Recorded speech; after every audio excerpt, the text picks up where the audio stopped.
Yes, hello, I am James Rowlands, and today is the WNR454. It is NXT Deadline. Not alone, I have the pleasure to be joined by our resident NXT and New Japan expert and the W Pay-Per-View League winner. It is, of course, Monty. How's it going, man? I'm doing good. Happy to be here once again for another. Now we're going to recap this NXT show. So I had fun watching it. So I'm really, really excited to talk about some of the innovative and new things that they went with in Deadline. And I want to hear your thoughts too. Let's see what we finally think. How does this measure up when it comes to takeovers? We'll get into that. This is, and again, to watch 7 episodes of NXT like we had done with Update, there's a sense of accomplishment, and at least we get, like you said, maybe takeover level event as we go in. Right. Like I said, you and I have been dealt a lot of shit, so we're hoping now NXT can turn the corner, start maybe even with tonight's event. Exactly. We're just hoping for the best, and we also, I think, like you said, we went through 2.0, and we're just trying to see them get as far away as possible from some of that type of content and closer to what we know NXT can be. And I think this show, like you said, is a great start when it comes to the quality that we're expecting for the future of NXT. Yeah, without that. Well, what better way to kick off then with, of course, December 10th with Mackenzie Mitchell, Sam Roberts, and Denise Salcedo. I probably pronounced it wrong, but it doesn't matter. Apparently, the drawing was done for Iron Survivor. We didn't see it, so we've just got to guess it was the correct decisions, I guess. But they said the drawing would happen on the kickoff, and they told us it happened. But Rox was interviewed. She doesn't know what the best position is, but she is number 1 at this moment in time. Confirms that she is number 2. So at least we got a little bit of a saying. Of course, Mello and Trick confident for tonight. JD, I do like JD McDonuts, as I'm calling him at the moment. Literally, he was reading just like a body part, but like he's just studying how to hurt people. Like, what are you doing, JD? How to hurt people. I'm just studying the anatomy to see how I can hurt all these wrestlers. And again, I don't want to give out the best idea, but the panel have started giving predictions, which they didn't do a few years ago, shall I say. But they don't even have a league, so what is the point? You've got to have a competition. I mean, again, we've been watching wrestling a long time, and again, me more so than you, Monty, because I'm well old, but this predictions, it does add a different layer to just the enjoyment of wrestling. Oh yeah, in general, I think it's something that's so simple too. I think like you said, back in the day, it probably wasn't all on social media. Like this show does polls, or I think fans forever, even back in the Attitude Era, you can attest to this possibly, and like throughout past of when wrestling has been popular, we've always done it with our friends, with anyone who was crazy enough to be into wrestling with us at the time. You've always said, I'll take The Rock over Stone Cold, or Undertaker over Kane, whatever, vice versa. So it's that element of it. It kind of gives you that feeling of how we all enjoyed wrestling growing up. But at the same time, like you said, it puts extra stakes because you want to be right. Yeah. You know what I mean? Everyone wants to be right. So at the end of the day, even though we all know it's all, I hate to say it. I love saying it because some people hate it, but I love, it's the truth. It's predetermined, but we all go crazy because at the end of the day, who we want who we pick to win, and the bragging rights and all of that. So I love, like you said, it adds an extra layer to every show that we do, and even now, like you just said, it adds some value for the kickoff show at least a little bit. Maybe they even start tracking records like they do for American football. Like, who knows? Like, game picks or your choices are always fun. Yeah, just with the kickoff, just give us something, all right? Because it's half hour, and it is, or at least a match like they used to. God damn it, that's what I wish for. Like something. It's just I don't understand how many people are watching the kickoff who aren't going to watch the main show. I never understood it. I never understood trailers or anything like that. The Royal Rumble coming up. It's like, yes, we know we're watching the kickoff. It's not. Right. Anyway, I don't want to go off show. We're going to go to the main show now, and they put it all on Shawn Michaels for this Iron Survivor to work, didn't they? Like, if it's not a success, Shawn, what did you do? Yes, exactly. All the pressure was on.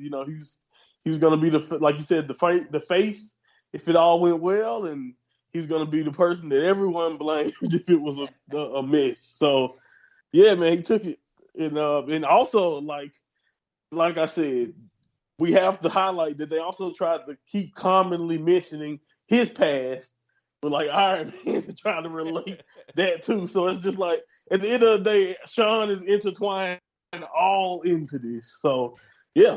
The funny thing is as well is that even if you put these two like Iron Survivors together, Shawn Michaels' booking of an Iron Man would be 0-0 for 50 minutes. Right.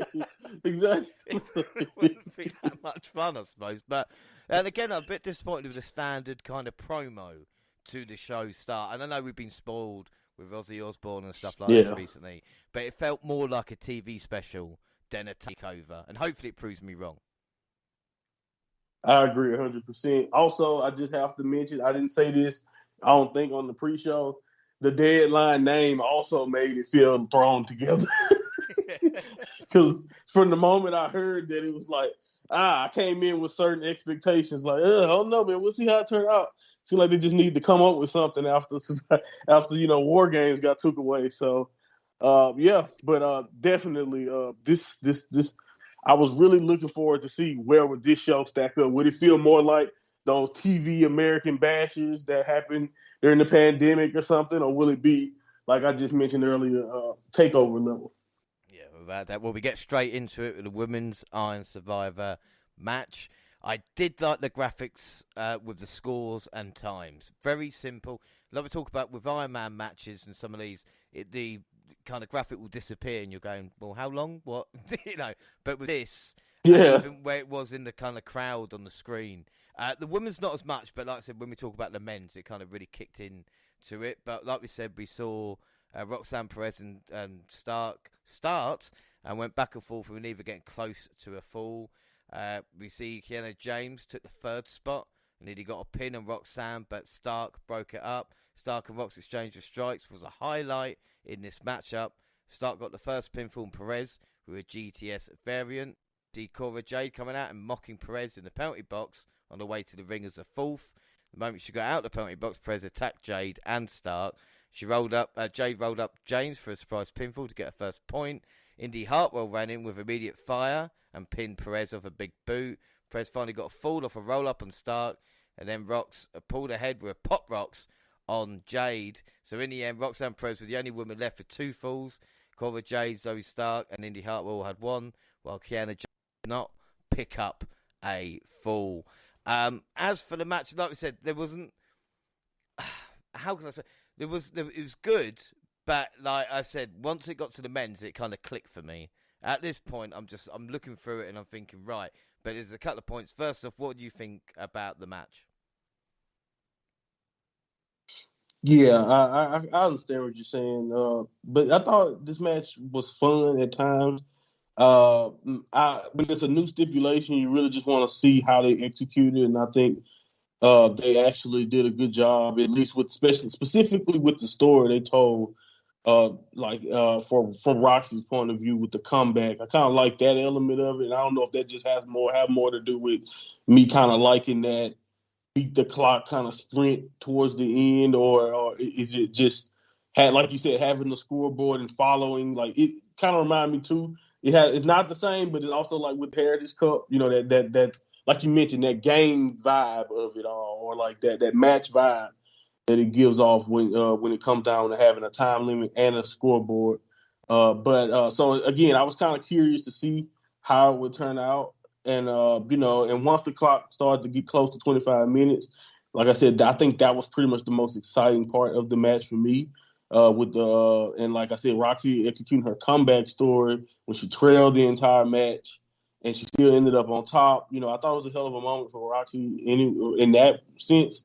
I think maybe to an extent, some of the people in this match Like other than like Zoe, and Cora, like even Kiana flashed at times, but it wasn't like no one ever really thought that she was gonna win. Even with Indy coming in, I was like, eh. And I think you mentioned it when we get to the men's, you'll see what I mean of like when we talk about it, that it felt like everyone in that match had a chance. And I can't necessarily say the same thing here. Maybe that took away from it, but I still gave this 4.25 because I thought it was a fun match. And I'm just like you, wasn't necessarily sold on the stipulation concept quite yet, but I thought I saw what they were trying to do, at least with the story here. So I gave it 4.25. Like I said, we're going to delve into it because with the match itself, there's not really much kind of detail to go in. But like I said, you hit the nail on the head with saying Rox. This was her match. The way and Starks to a lesser extent, but these two were Zoe was great too. She definitely shone in this. There's a couple of dives to the outside as well. Like I said, really, really nice stuff. But Rox was through it. No point at all to James in this matchup. Like this, what annoys me sometimes is just don't have her at all. Rather than it's like Rich Holland at Wall Games. It's like right. Like do this in a 4-way setting. Then if he's gonna like contribute, I mean, again, like she did, she had a couple of great. I know the spots that went viral for her was good for her and probably raised her stock. I think her performance should have at least raised her stock. But I agree, it's like when she doesn't come up with a victory or whatever, it's like okay. And then again, we'll talk about this again, comparing it to the other match where someone didn't come up with a victory. At least it was a story, about how he didn't get his. Kiana just, like you said, felt out of place, even though, like I said, I didn't think she dropped the ball in her performance. Yeah, and then also, like with Indy, I think she has turned the corner, but just for your night index, call her up.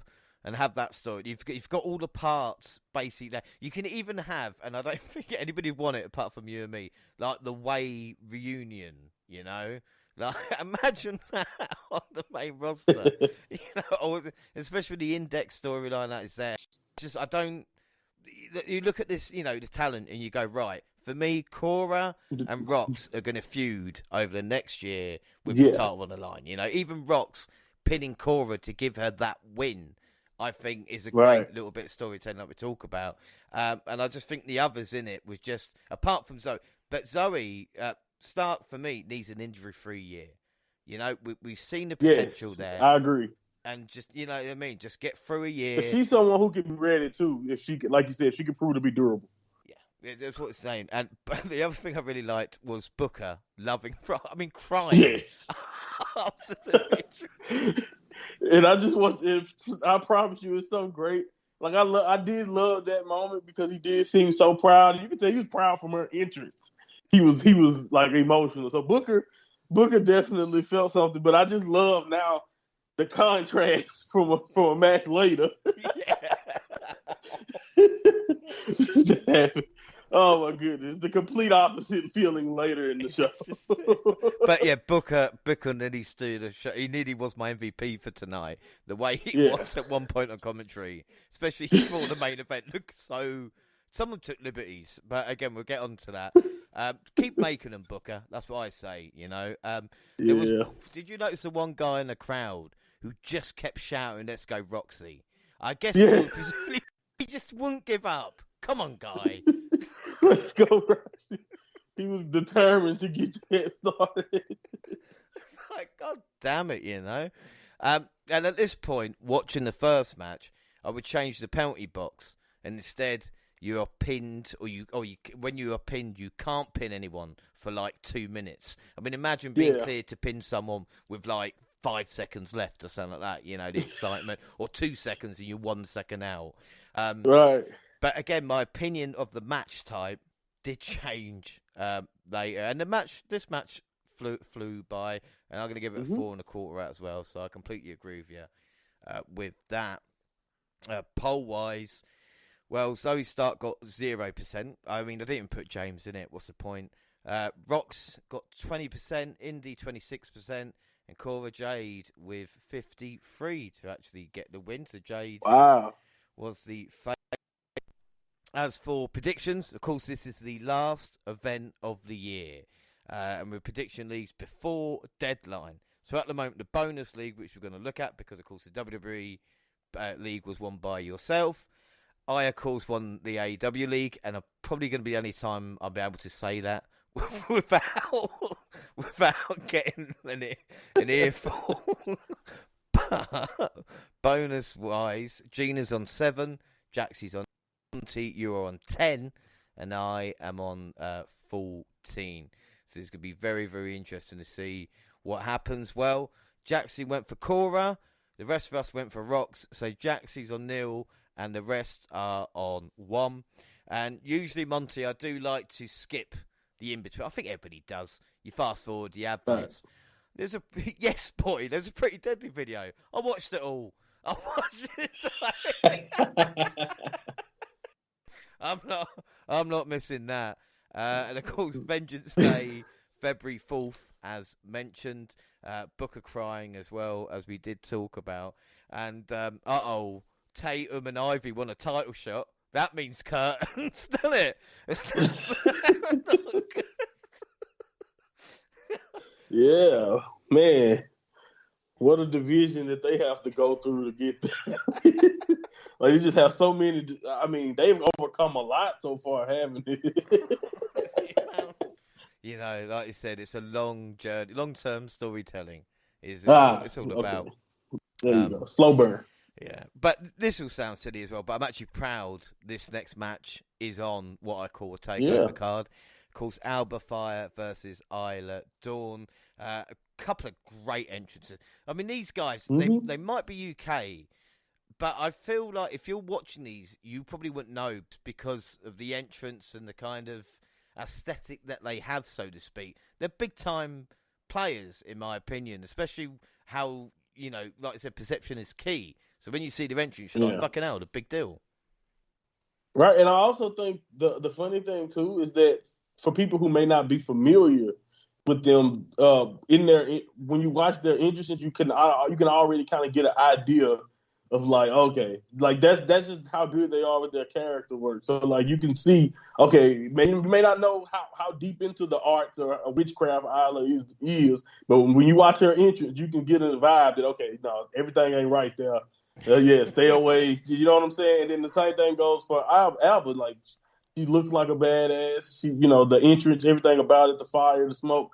So again, you pretty much get what she's about just from her entrance. So I agree. These two professionals who know exactly what they're doing and how to get their message across. And, you know, I'm not even surprised when you think about who we're talking about. Yeah, without that. It's just a shame. Well, let's talk about the match because, you know, we see Dawn caught fire with a diving double knee strike for a near fall. Fire responded with a diving somersault plancher. She planted Dawn with a gory bomb on the floor but couldn't get the pinfall. And then, again, like I said, it's just a shame the match itself kind of then descended into what it did. Dawn grabbed the leg of the referee in the match and seemingly cursed him. You know, we've seen Dawn do all sorts of stuff. Alba Fire hit Dawn with a diving senton, but the referee suddenly began choking on some kind of black ooze. The black ooze is back, everybody.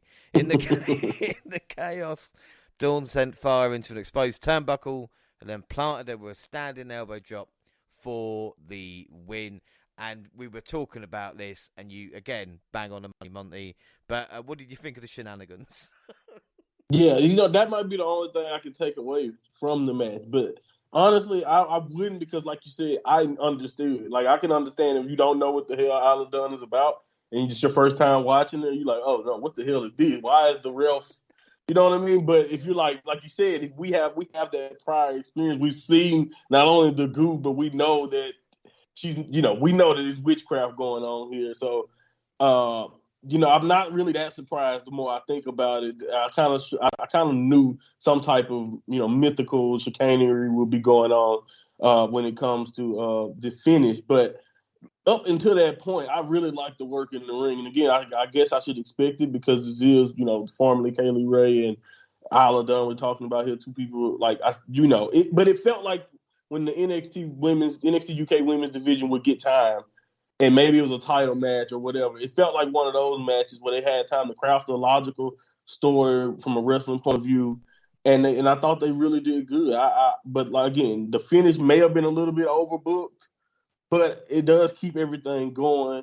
And for some reason, after that match, I can already see that this feud will probably culminate with a stipulation match, and Alba probably gonna jump off a ladder on her or something at some point. Well, I don't know. I already can see it. So that I thought that was a good. At least I want more of it. So you know what I'm saying. So I thought that was fine.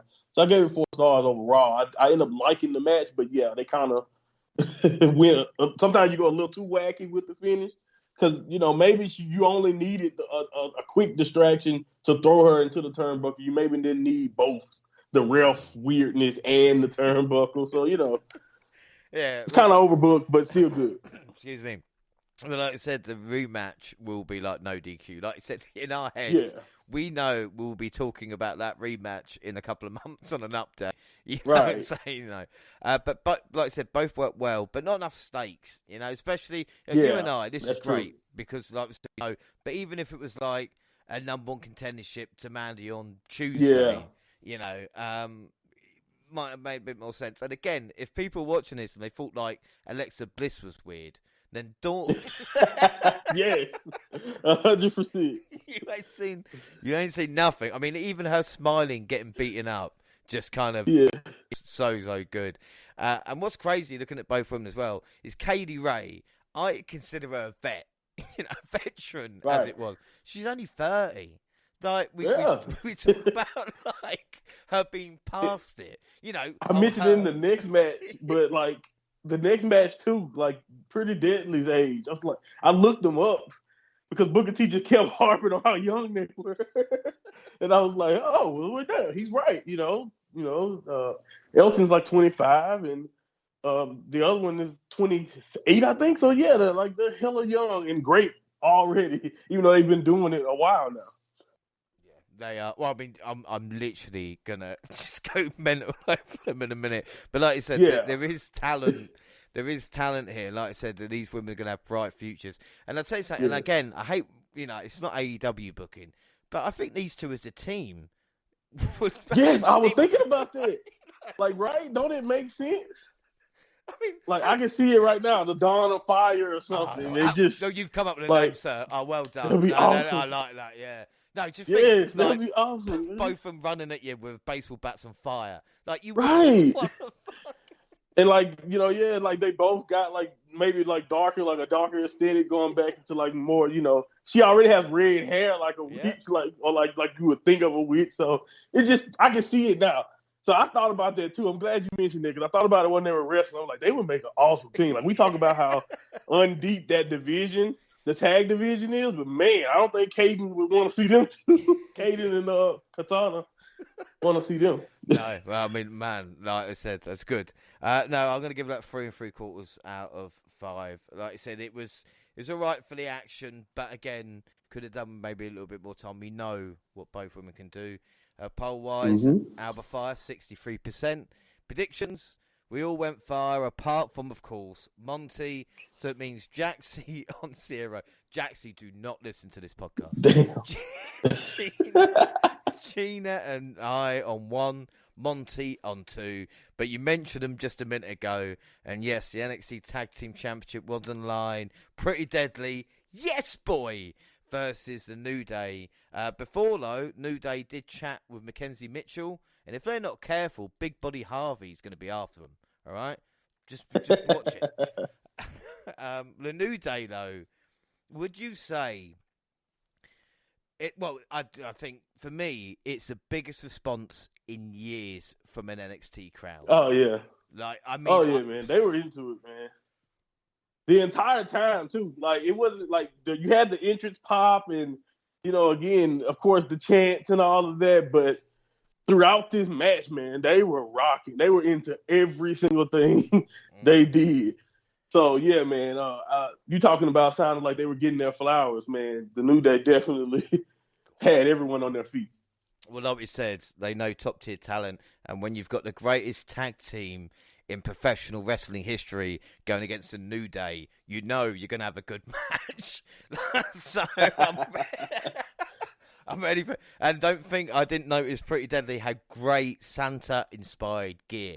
Yes, I love the gear. The gimmick is like when you can annoy him with your outfit. Like Seth Rollins worked it out. Do you know what I mean? Like, yes, it's so simple, and yet yeah. effective. Jericho used to be great at it too. You know, he used to wear like the weirdest, like some pants or a shirt or whatever, just to get a reaction. And yeah, Pretty Deadly are experts at it. Well, Pretty Deadly used every trick in the book to try and survive the New Day. However, Kofi and Woods were one step ahead of at every turn. Woods did the sideplex check to Wilson, and Prince and Kofi got into a twerk-off during this match. And I got to say, I think Kofi won. I'm not going to lie. Yeah. He got on the ground, man. That's not PG, Kof. Saying, well, Pretty Deadly finally took over the action by throwing Kofi into the corner steel post. But Woods did get the hot tag and took out both members of PD, ended it with a senton on Prince through the ropes that led right into a baseball slide to Wilson. Another fantastic moment. This match had so many great moments. Everyone doing a mid-ring Eddie Guerrero with the NXT Tag Team Championship is just such perfect. A tribute to the man and shows the talent of the four. And like you said, the crowd were eating out the palm of their hands. We see Wilson caught Woods. I thought this was it. With the NXT Tag title belt to the face. We're going to do it. But no, New Day was still in it. Kofi blocks spilt milk, then took out Wilson with Trouble in Paradise. And inside, with Kit out, New Day hit Midnight Hour for the pinfall and Eaton Prince. And your new NXT Tag Team Champions, the New Day. I fucking told you it would happen. Yeah. Yes, because we were talking about it. Every NXT card has a decision where it's like, they probably wouldn't do that. And that's the one they have. That's the false decision. That's the one. And, you know, and I don't know, man. I really underestimated the importance, I guess, of that Triple Crown achievement, I guess. It makes sense, but yeah, man, I told you how I felt going into this. But once the match got started, man, all of that kind of just went to the side. This was just really, really good. Booker T should teach a class on hating. He was hating on the New Day so hard. Everything they did disgusted him. And he started off the match by trying to say it was unfair that they're there by calling them one of the greatest teams there. And then later in the match, he was so disgusted with them. He was like, no, they can't hold a candle to how the greatest team ever, Pretty Deadly. he was just so mad. And then it's like, you was trying to be like, he was so annoyed. Like, what is Booker T's problem tonight? And then I thought, after the match, we found out because his record was on the line. Kofi Kingston was literally one championship win away from breaking his tag team record with, he was tied with Edge. So I thought maybe that could have played a factor for why he was just rooting so hard against the New Day. But other than, Pretty Deadly's awesomeness, of course. Besides that, though, this match was just fantastic. I knew it was going to be good, but this was just more fun than I think I ever imagined. It was, I think even Cash Wheeler, I think so, even mentioned from FTR was talking about how great this tag match was, just how it was just top quality tag team wrestling. And I think this was it was just beautiful, man. Two teams I respect and I love watching. Like you mentioned, that Eddie Guerrero spot was well done, it was brilliant.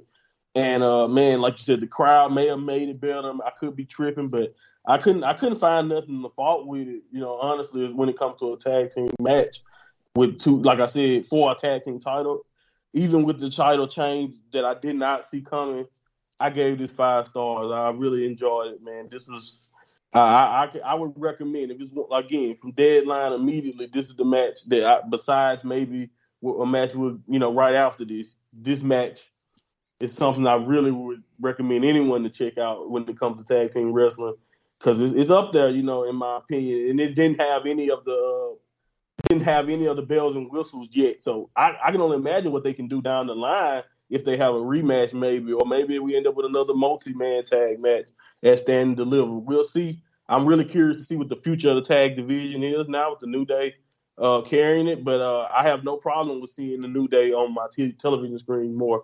on Tuesday. So I'm fine with that. Well, as long as they're not defending against Brooks and Jensen, I think we'll be all right. Yeah.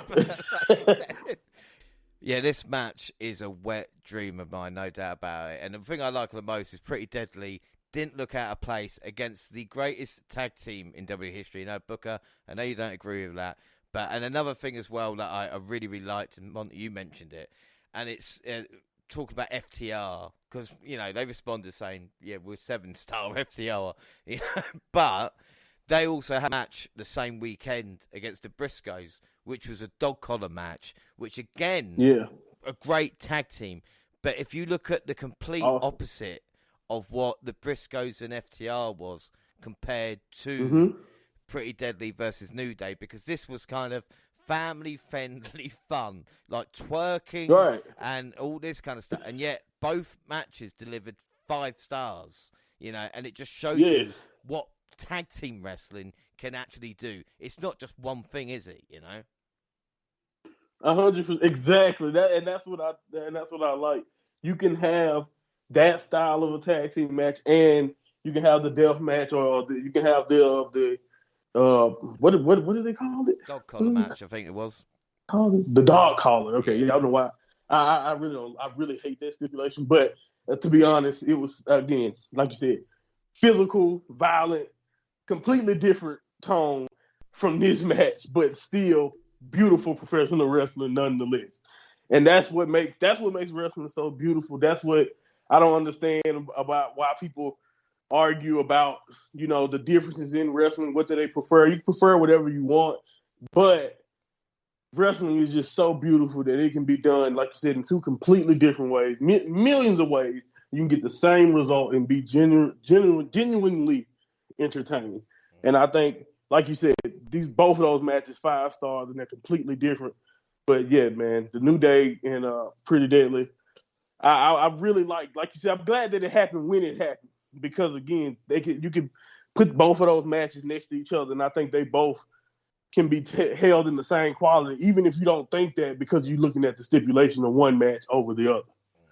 And then again, I talk about this match was so much fun.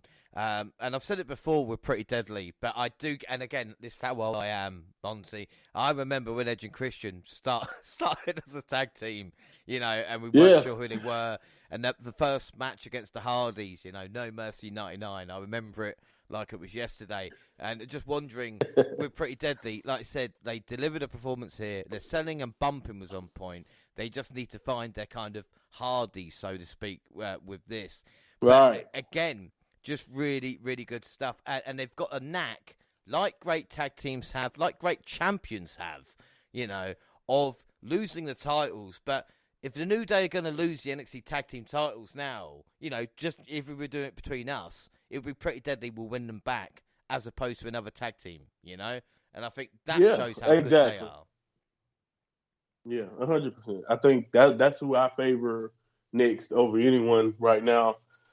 Even, and like I said, the only other way is if you do a multi-person match and maybe the Creeds pick up a win. But again, I still think Pretty Deadly should be involved. And if that happens, there'll be 3-time NXT Tag Team Champions already. Of course, their NXT UK Tag Team title run. So that's 4 reigns. Obviously, with Kofi, we bow down to his greatness because his 15th tag team title reign. I mean, I know... Doesn't matter the partner, man. Yeah, Edge, Billy Gunn are at home crying. But Kofi... Yeah, but then again, it's mental because I think Xavier Woods, I think 13 time. But Kofi, like, when you consider his team with Air Boom or, with Evan Bourne? Yeah, Air Boom, Evan Bourne, yeah. And even he had a reign with Punk. Yeah, I know. Like, for me, that's recent.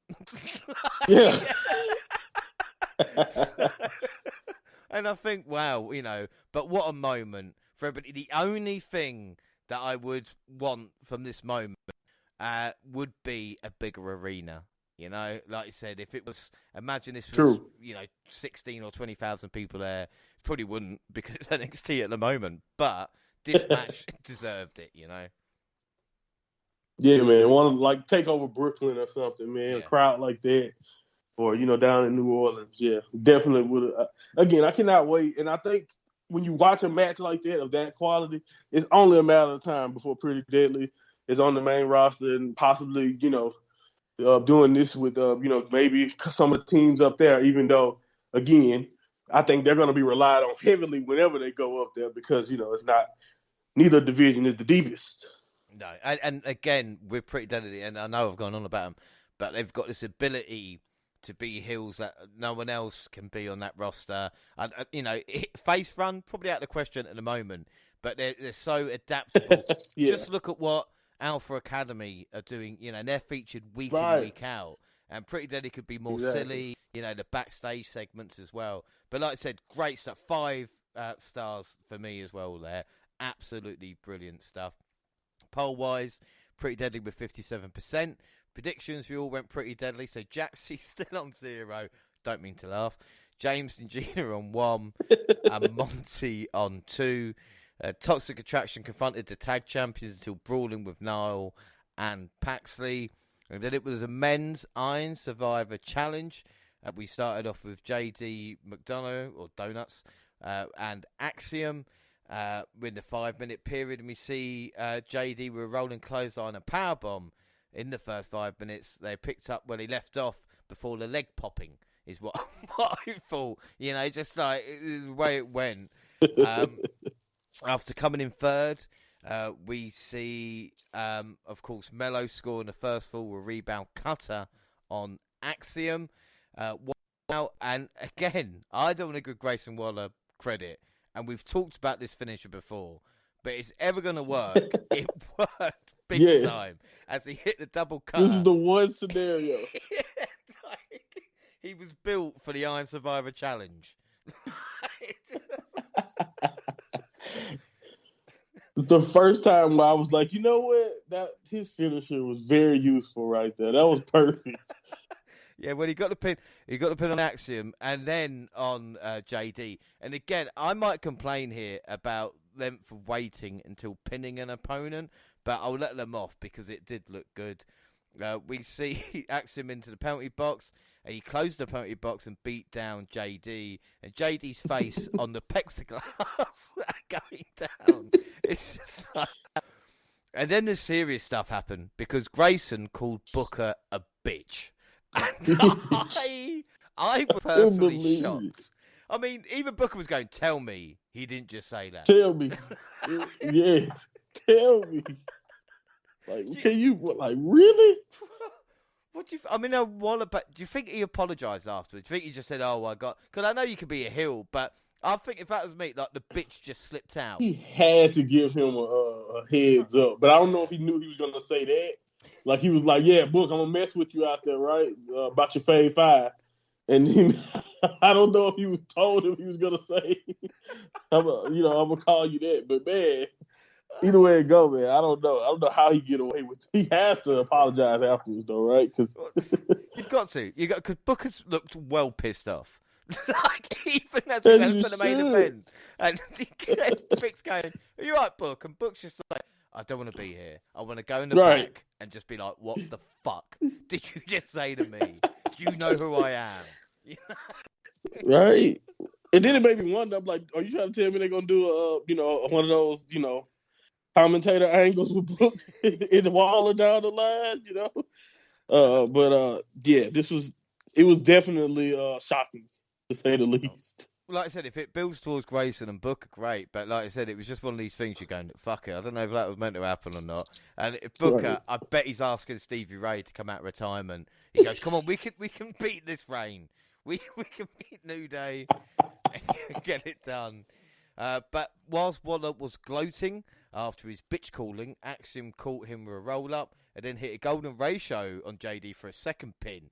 I'm Axiom's fan as much as anybody, and I wasn't expecting him to get 2 falls.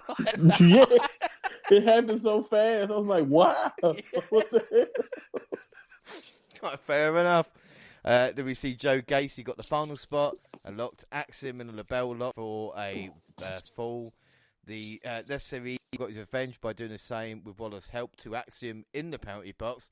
But Axiom moonsaulted off the top of the penalty box onto them, which was a really cool spot. We see Mello recovering He laid him out with a handspring elbow clothesline for a second fall, did Gacy. In desperation, the A champion rolled Waller into a crossface to force a submission. Now, as it was playing, and Vic did a good job of saying that Grayson tapped pretty quick from the submission, maybe showing a bit of intelligence.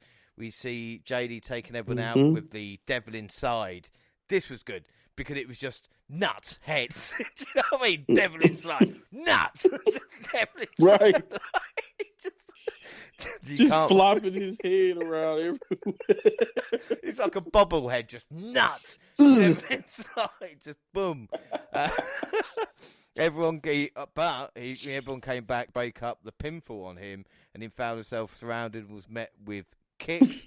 And then in the most shocking of outcomes, as we're heading into the last minute, and Carmelo Hayes desperately trying to get a victory, hit the diving axe kick on Axiom, and Grayson fucking Waller pulled out Carmelo and got the pin again. Could argue he waited 10-15 seconds because even Waller looked at the clock, but I'd say fair play to him in this one. Ran around like a little bitch. Yeah.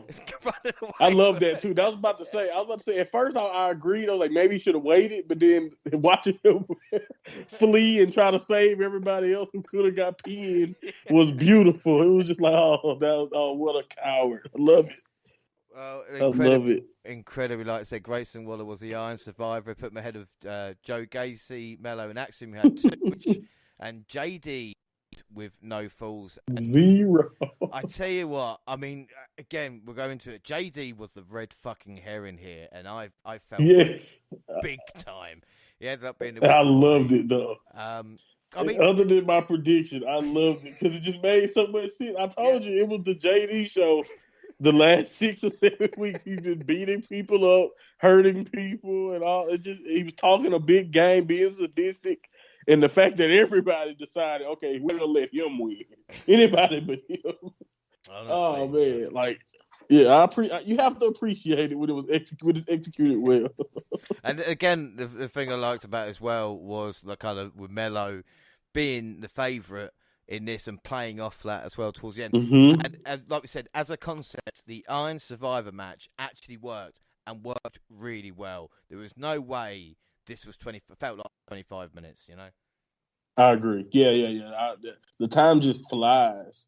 And like we mentioned, even in the first one, but really in this one, and like the falls just kept flying by to it. Like people were picking up, like you said, Axiom, and then Gacy came in scoring quickly. And the pace of this one was completely different to me than the women's match. It was just so much more of and again, I think you mentioned earlier about stakes in the Isle of Dawn Alba Fire match.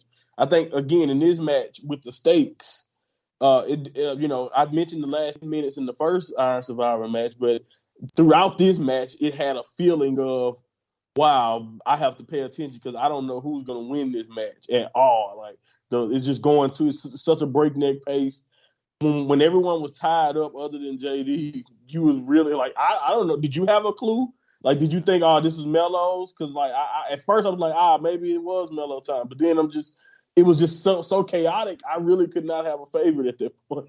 Well, the thing is, even Joe came out when Gacy came out and looked like a legitimate threat.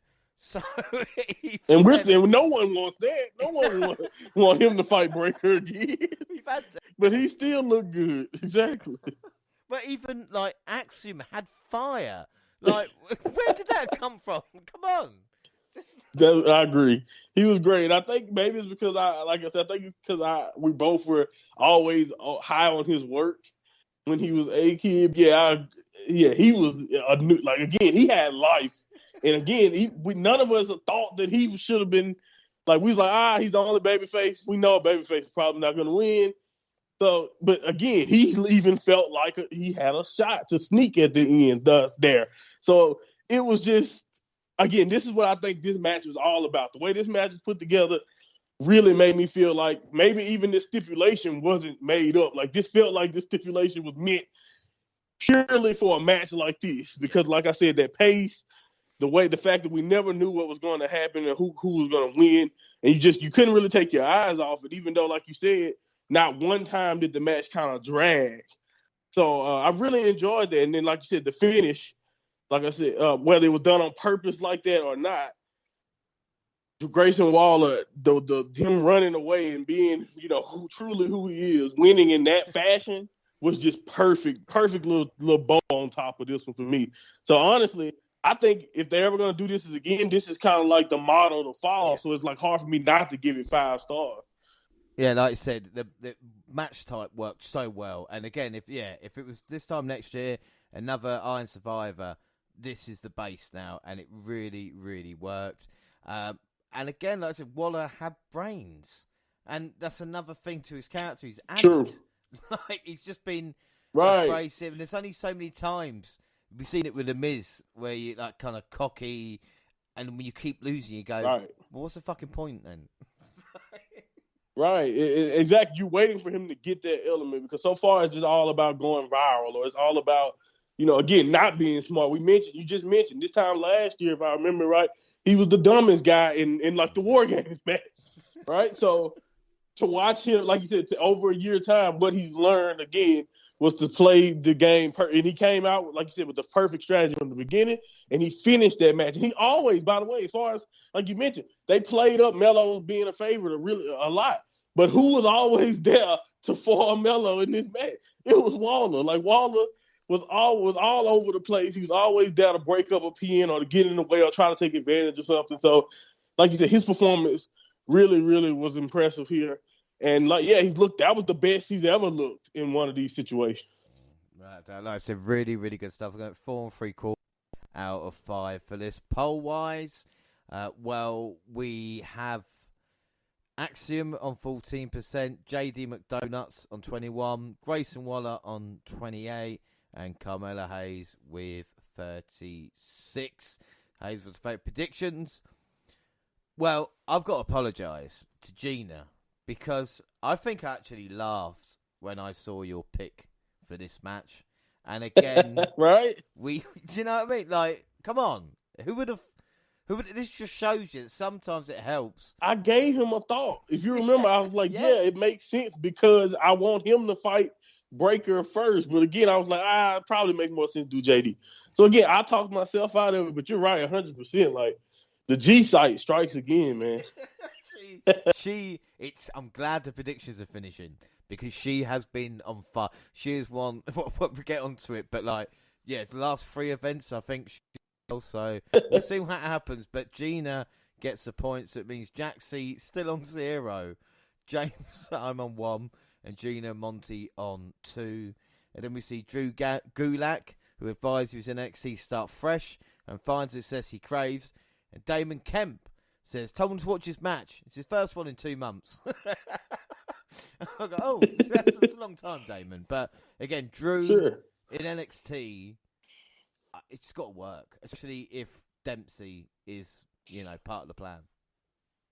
I agree 100%. I think it's gonna work, especially if they just let him do what he does best. I don't know if we're talking about maybe like a heel, like kind of more, maybe another faction for Dempsey to sink his teeth into, joining up with maybe a Gulak and a Kemp, because Kemp maybe does still need a faction or some type of direction with someone. Or this could just be, just because they could have just nothing much to do with each other than a couple matches. But I am interested to see what Gulak is able to do in the NXT environment, because I mentioned earlier, the same thing with the New Day, even when R-Truth showed up, Dolph Ziggler, anyone who has experience. And I really love what Shawn Michaels, or the way they're executing a lot of these comebacks when it comes to NXT and making NXT feel alive again within the WWE system. Because when it was in 2.0, it seemed like nobody wanted anything to do with that. So if you felt like you were being demoted if you had to go to 2.0, but right now when you're coming down, like you're helping out, it's not just you're helping out, but you're also revitalizing your character. Maybe you can get a Mandy Rose or an Apollo Crews thing going. So I really like the way they're starting to implement that when it comes to NXT, because they needed it. When you think about the roster pool and the talent that we actually know from 2.0.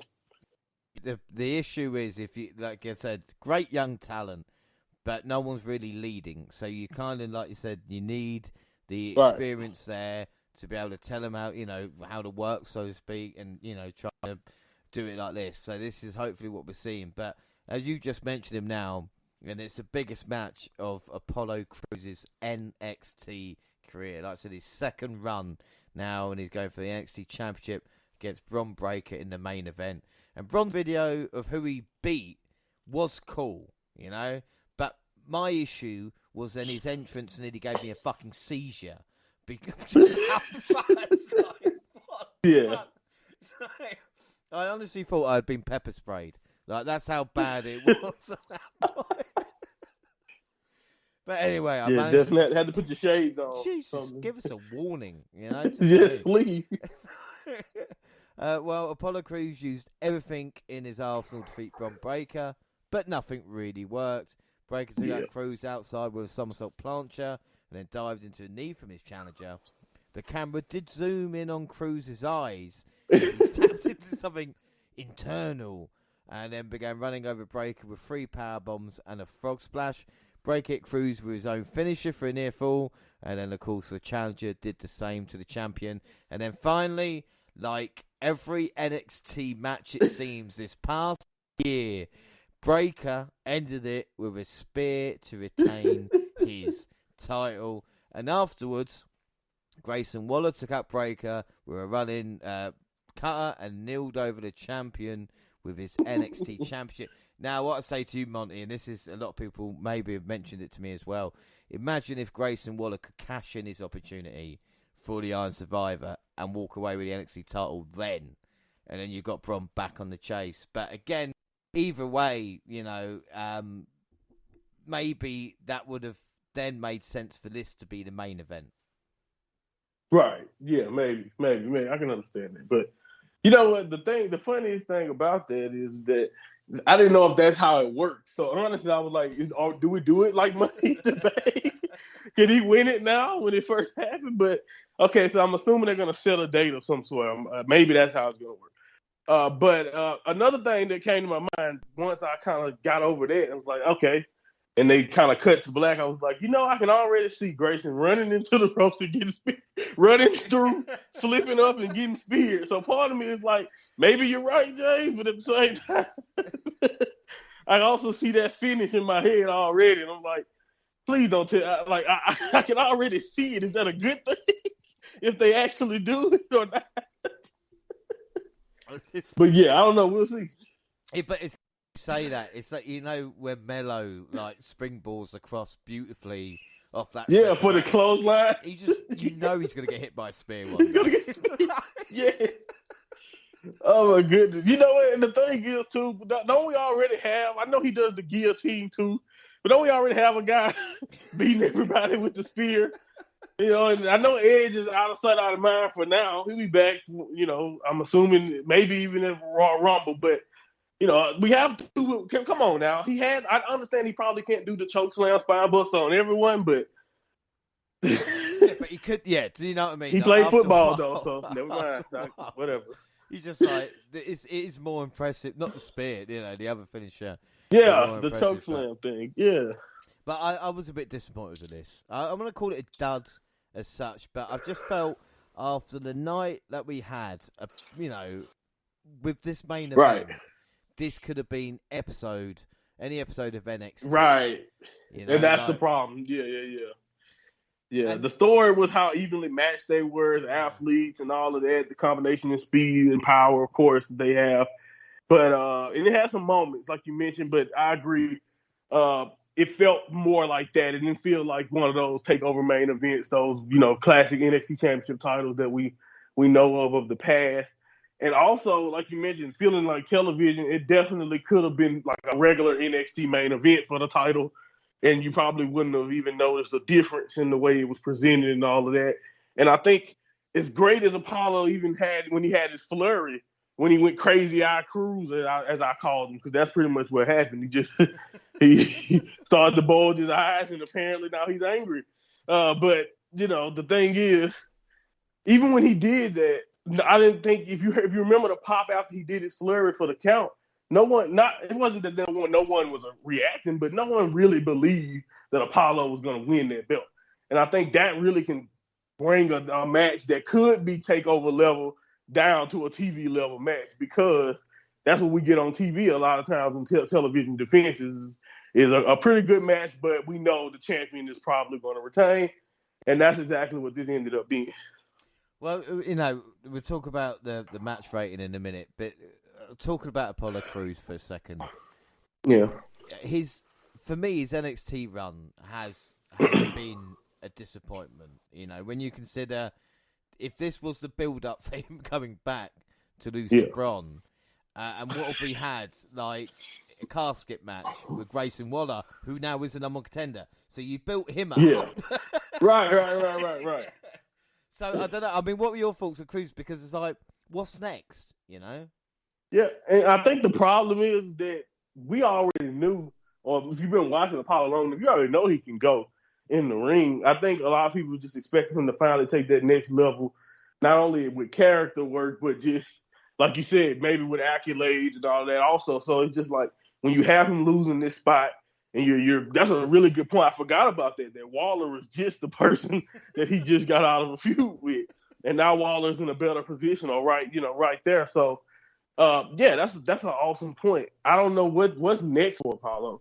Honestly, is another thing I'm worried. I'm thinking like maybe we're just gonna see more crazy eye Apollo and we get a full heel run. Yeah. But again, I'm just like, I don't know. But again, I don't know what that means long term, because we've kind of already been down a heel Apollo road, even though it was completely different. So again, I think that where they kind of dropped the ball with him again has been not nailing the character work and the motivation. Just something as simple as, even at the beginning of this whole angle, like we said, his very first day, he comes and stare Braun Breaker down, and talks about the championship. But how many months it took him to finally enact on that state? I mean, you know what I'm saying? It's just like they're not even really sure. Like, they brought you back, they were happy to have you back, but it's like maybe even the people who booked are not even really sure that you're NXT Championship caliber. So I'm with you. He's kind of like back in that space of where it's like, where he's over there with Cameron Grimes kind of now, where we're like, what's next? What can you do? Like, we know you're great in the ring. We know you can make these other guys look great. But other than that, what value do you bring to NXT right now? Yeah. And the scary thing as well, even comparing to Grimes, is the, not personality, but the character work. As such. Like with Apollo, he's been around now for so many years. Wow. And I love him, don't get me wrong, even as like Uhaa Nation and stuff. But yeah, what's he bringing? Like, it's either kind of smiley, crazy, Nigerian. Yeah, exactly. That's pretty much the only direction they've ever been. Exactly. Yeah. Right. It's like, exactly. It's like, you've done that. You tried this. You tried to go into his heritage. You tried to, like, again, it's like it's kind of like back to, and I hate to put him here because I don't think he's nowhere near to this level, but it's like with Lacey Evans. It's like, how many times she's going to come back as a soldier, or how many is she going to go back to being just a lady? What is it? What's going to happen? So like after a while, you just like, oh, okay, well, that's Lacey. You're not even taking her seriously at all, because she's been through so many dramatic changes. She don't even know who the hell she is. So, and the thing is, you know that they're not going to win the big one. Like I said, with all these characters, they're going to have a great match. They're going to be there, but they're solid. But they're not. They're not going to get over that hump. Yeah, and we've already got Dolph Ziggler. We don't exactly. That actually like what he did. But for the main event in itself, like I said, the Iron Survivor should have been the main event. But what would you score that out of 5 anyway? I gave it 4.25. I still thought the actual action was, like I said, pretty good. But like you said, it's just that disbelief of what Apollo Crews, the threat that Apollo Crews could be, like we mentioned just a second ago. That kind of took it down for me. And then, like you said, it felt like a downgrade, which is like from that match right before. The match right before had me completely invested, had you really feeling it. This match, you could, like you said, you could see this at any time. They could have done this on NXT, and it wouldn't have made a difference to us. That's what I'm saying. I'm going to give that a 4 out of 5. Like I said, not bad. Poll-wise, Braun, 92%. That shows you. See? Exactly. 92%. And that explains why the crowd wasn't, this and that. Like, everything makes sense right there. Like, no one believed in Apollo. Well, predictions, we all went bronze, so that means Jaxie gets her first point of the night. Get in there, Jaxie. So final scores, Jaxie's on 1, I'm on 2, Gina and Monty win on 3. So again, congratulations, Monty, but Gina is just like... she will not let her... She's Sarah Connor. Like, she is after us. She's not letting any of us just give a clear victory. She will not be forgotten. She is here. The G site. I just like she have no clue. She's talking about the year-end awards, and she's thinking it's gonna be horrible. I'm like, you don't understand. Like, this may be close at this rate because she is just on, like you said, on fire, man, on fire. I mean, I was definitely impressed, especially with the Waller turnout, man. It's always one though. It's always one. We all go against her.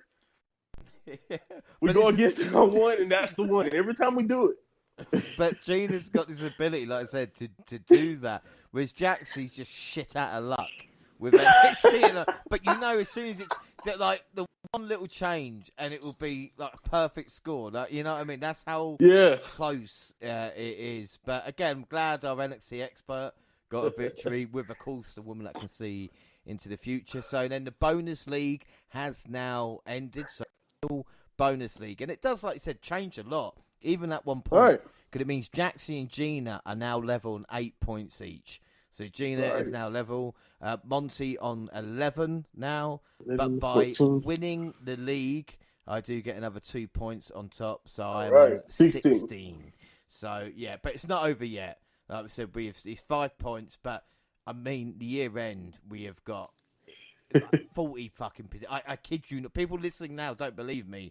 There's every Impact champion, every WWE, AEW. Like, there is so much to laugh at ourselves about when it comes to how wrong we were. I know my IWGP tag champions, bro.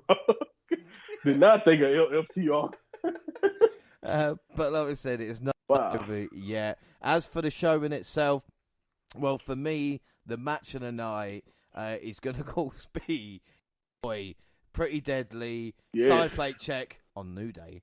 But yeah, that's got to be my match. What about you? Is it is it that? Yeah. Or is it the I agree. I put the other one at 5 stars because, again, I feel like that is the model to follow going forward. But by far, most fun of the night for me was watching New Day and Pretty Deadly. MVP, well, apart from Booker, of course, but he can't get it as a commentator. I've got to chicken out and give the basic one of Rox. You know, Rox Perez. Definitely. 21 years old, prodigy, and she actually is. I actually believe the hype. Forget Dominic Mysterio, forget Austin Theory. That is the real deal. And she's making people, like we laugh about, Kaylee Ray's 30, Sasha Banks, the same age, Paige, all look past it. That's how bright the future is. Yeah. No. She's awesome. I 100% second that. I definitely wrote her down. But I thought maybe this would be a good way to tip my cap to Waller's performance also. So, I put Waller and Roxy as my MVPs for tonight, as they both not only prevailed in these groundbreaking matches, but I thought they both were the MVP for those respective matches. Yeah, I think we're that. And what is your rating out of 10 for this? Man, I do try to measure, especially in this new, I guess, gold and black era as a way, or gold and white era. I'd like to try to compare it to the takeovers of the past. And I thought this was still nonstop, high-quality action, you know, even with some of the faults that we mentioned. It was done in a timely manner. I mean, the show was over in 2 hours and 20 minutes, I think, something like that. That's insane when you think about some of the cards of the past that we've had. That's how enjoyable it was. I've done it. Right, done. It's over. I can't believe it. Exactly. When the match happened, I looked at the clock and I was like, "Wow, hold on, I could go out to the bar or something." even the podcast in itself is probably one of the quickest ones that we've done, just because it's a boom into the action, you know. Yeah, man. So I love that they don't waste a lot of my time. Like I said, everyone put on a pretty good performance.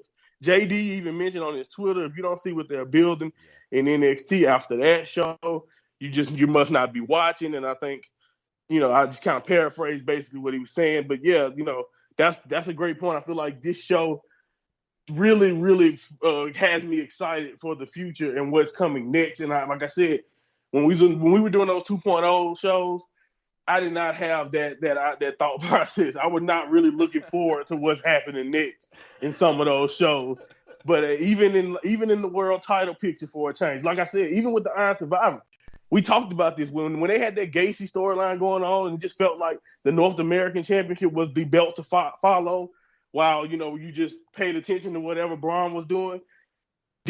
Having this many contenders actually go after the world championship and feeling like that championship, is sought after is something that I really appreciate, because again, for a couple months there, or like a little period in NXT 2.0, the world title did not feel important at all, and I think that match made it feel important. So yeah, man, I think going into next year, this sets a pretty good tone, and I can't wait to see what they do next. So I gave it 9.25 overall. Yeah, but this is the thing, when we talk about takeovers and comparing them from the past, it is quite difficult. But for me, it's just, even with this event, and I thought, just imagine if we had like an old takeover main event instead of the Bron match, like like a Cole Gargano, would have been perfect. This takeover would have been, it said like 10 out of 10. Like even with the Fire Dawn match, it's an introduction to characters, and like I said, the next time that they will have a match, it will kind of make more sense. And I love the fact Pretty Deadly get featured, and again, you mentioned this. They're setting their stall out for what seems like the rest of the year. They're saying these are the contenders for the women's division. Roxanne now kind of future. We know Mandy, long reign, but Rox, and her are going to meet. That's the match to make in the women's division. With the men's, you're not sure because, like you said, it's so fluid. You think it's Mello, but it could be JD. Could be fucking Axiom versus Bron. But then again, I've had enough of Bron beating NXT UK talent. So I might leave that alone. Like I said, tag team division, Pretty Deadly. Even if, like I said, with New Day, because they're not going to stay. They might. I mean, we could be sitting here next. You never know. I believe they held the title for a year, but for stand and deliver, yeah. Pretty Deadly will come out of this looking stronger. The tag team division will as well. And like I said, everything worked. The ironic thing, or the irony is, the North American title now, since going off Mello, I know they're building up towards like Dijak, but it's right. It's kind of been forgotten, and it's but for the show, I'm going to give it an 8.5, because like I said, I really, really did enjoy it, but I just felt those couple of matches, if we'd have switched that to, I'm saying Ember Moon versus Oscar or something stupid like that, but imagine that on this card. And like I said, the men's iron, so there's not many gimmick matches, especially with us being wrestling fans for this amount of time, that come about and kind of click. And I was quite happy with the men's one in the end, like I said. So up is a good show overall. The next NXT special will be January 10th, New Year's Evil. Do you think that's where we'll get Grayson Waller and Bron? Because like I said, they built it pretty strong after the finish here. They're not going to wait till February, hopefully. Right. I'm holding out hope that both of those title matches probably happen there, but I'm really, as much as I said, I probably can see Braun retaining and then going into the Mello feud for stand and deliver. At least that's what I'm hoping. But the women's title match too is what has me wondering. I'm like, maybe they could do that there too, and I'm like, maybe the Roxy and Mandy thing continue on to stand and deliver or something. I don't know. But that's the one I'm kind of wondering, like, when they're gonna pull the trigger on the Roxy one. Because I'm more curious, but I think that makes more sense. Vengeance Day makes a great sense to try to build up something else for Waller. The thing is, now I'm just curious, what do they do on television for through January and building that up if it's gonna take that long? Because we have to go through the rest of this month, and you have to go through the entire month of January. So how do they keep it interesting is what I want to see, or if they decide to keep it going that long. Yeah, like I said, but again, much like WWE this year with NXT, we are asking more questions and hopefully looking forward to the answers. Actually interested and what happens next, right? Right. You know, just like I know, for much of this run of the last year or so, we did not really care what happened next. Now it's like, you know what? I'm actually interested to see what they do next. Yeah, like I said, it is really, really good to kind of hear and see as well. Like I said, you can feel it now, you know, and it does feel different to the 2.0 era, which can only be a good thing. And finally, before we go, unless there's anything takeover related or NXT talk about, would you want to mention NXT Level Up and Sol Ruka? And again, not a biggest fan, but her finisher move, what? Like, I watched it. It's like an imploding cutter. Yeah. I mean, fuck me, man. It's insane. The only, like I said, part of me love to see it. Another part of me is grouchy because it's like, how the hell you gonna set that up every match?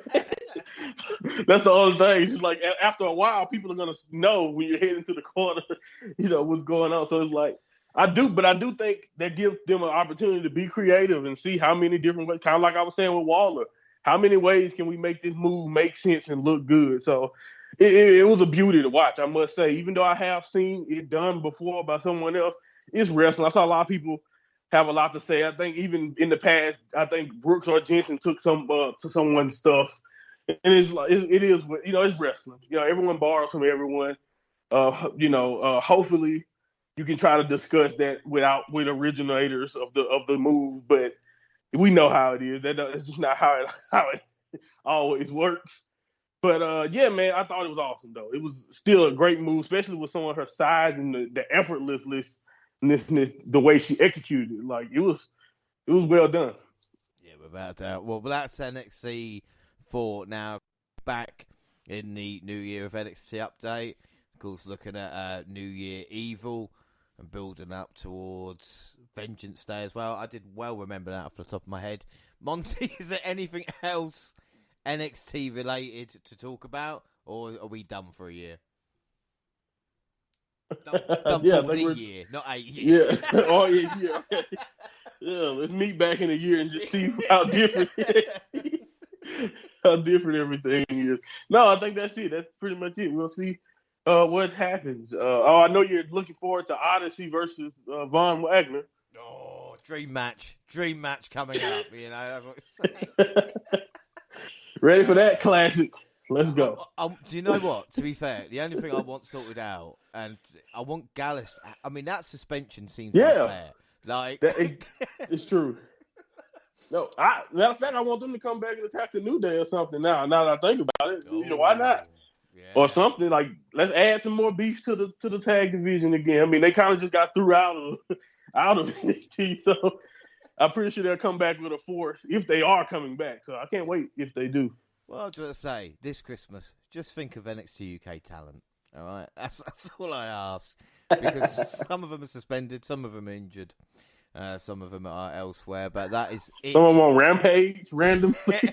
Well, should we just mention Trent Seven showing up? We're talking about finally. Trent, I fucking love that. And a lot of people are going, who's this fat guy with a moustache? And I'm going, like, he's part of your greatest tag team in British wrestling history. Yeah, so people were like, who the hell is this old guy? I'm like, just give it a second. Let him do what he do. Just give him a chance. I mean, you guys have had, come on now, like really, you're an AEW fan. It's all types of random people. Give him a chance. Don't take umbrage on this. Like, yes, he's English. But yeah. No. And it's really weird, like, hearing JR go, I want to this young man. This like young man. Oh man. Yeah. It was awesome to see him though. It was good shout. Good to see him. I don't know if it's gonna lead to anything, but it was great to see him. Yeah, well, Tyler Bates in, like I said, the at the moment, but at least the rest of British Strong Style are managing to survive.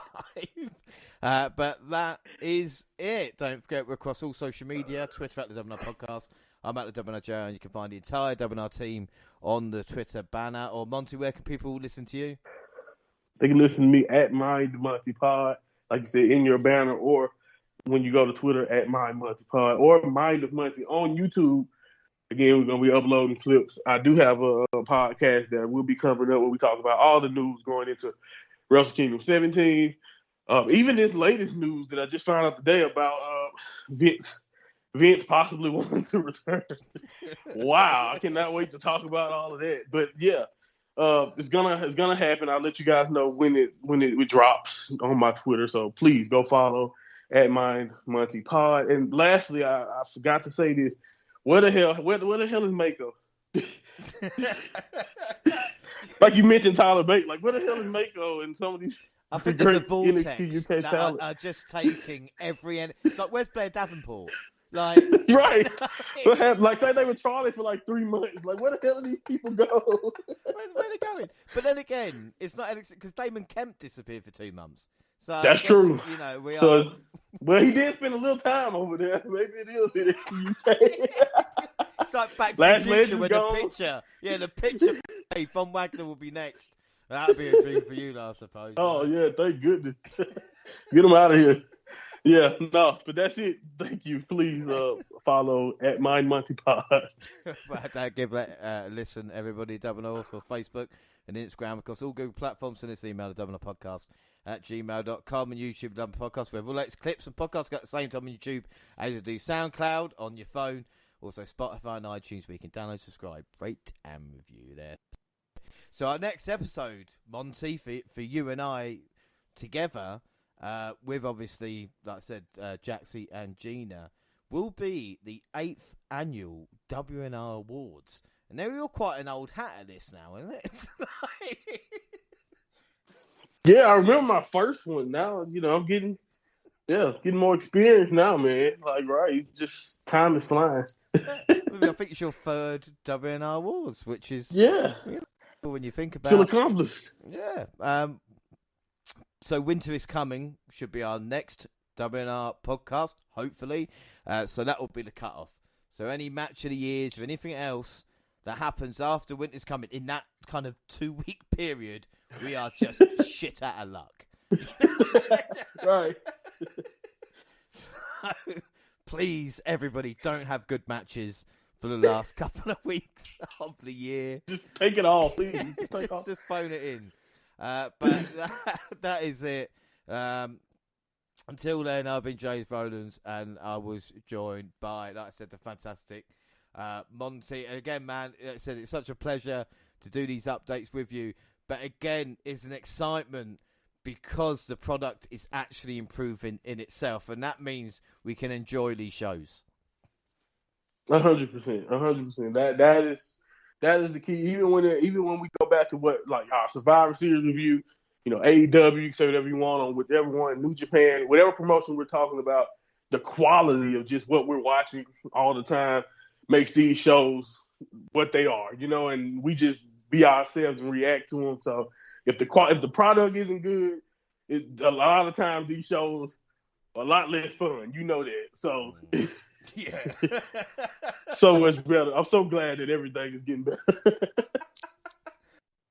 I think we'll leave it there. Like I said, that's for NXT. That would be literally the last thing we say about NXT is that I hope things are getting better. And we'll leave it. And like I said, we'll check it in the new year. But that's what I say.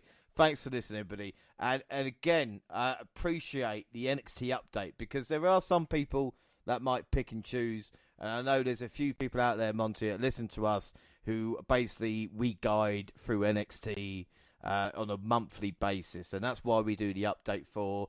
Because again, yes, sir. Jump in at any time. You're not missing something. We will fill you in. And you can follow us, with the journey of NXT as it happens. Yeah. So thanks, everybody. And bye. That was perfect.